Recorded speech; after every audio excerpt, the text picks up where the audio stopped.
He's going to stay home with his mother. Yeah. Oh. I know. How sweet. I know. So, you guys meet, but he's in. Yeah. Oh, yeah. So I will tell you this story. It's a great meeting story. So when I was selling radio, I, for some reason, ended up with all of the military contracts. Mm-hmm. So if the Army was buying commercials, I would get contacted by an agency that bought those commercials, and I would do the contract stuff.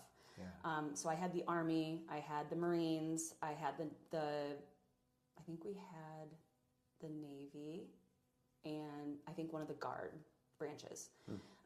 So I had all of those customers, and I was really good friends with the front desk girl at our radio station. And she called me one day while I was out at an appointment, and she said, "Hey, Carla, one of your coworkers is in the conference room with the Air Force right now. They just walked in to buy commercials."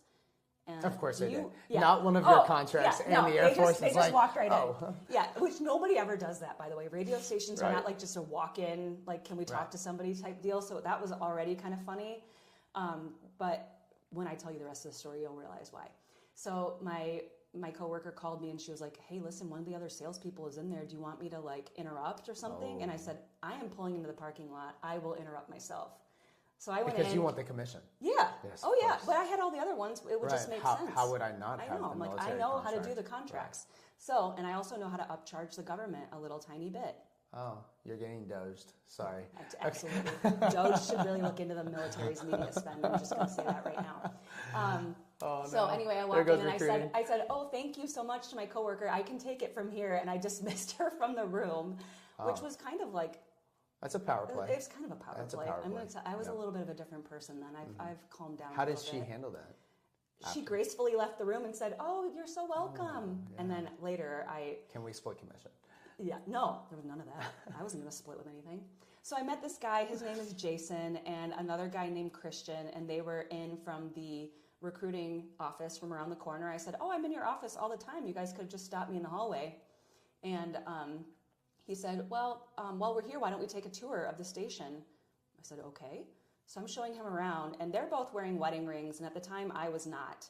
And Jason asked me if I was seeing anybody, and I was like, "Ew, why are you asking me that? You're clearly wearing a wedding ring. That's so scummy." Right. And I said, "Well, no, I'm not," like hoping that was not going to be a follow-up to that question. Right. As I'm showing them around the station, he's like, "Oh, I was just curious." And I was like, "Oh, weird, but okay." I assumed he was just asking me, maybe like his wife needed friends. I don't know. I was trying to give him the benefit of the doubt. So we talked about what the military needed, what the Air Force wanted to do. And I said, "Okay, well, great. I'm going to put all this together. I'll come back to your office next week and we'll discuss."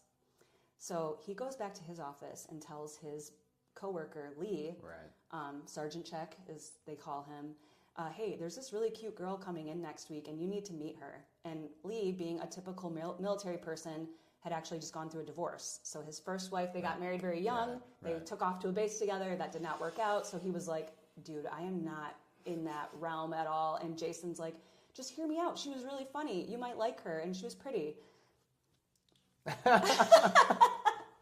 I can't wait for you. Yeah. And so I come back next week, and Lee, I guess, reluctantly stayed during our meeting. And so I was giving Jason all this information. I introduced myself to his coworker, who just kind of like hung around and like listened in. Right. And afterwards, he asked me like, "So what do you guys do for fun around here?" Because he just moved to the area. He didn't know anybody.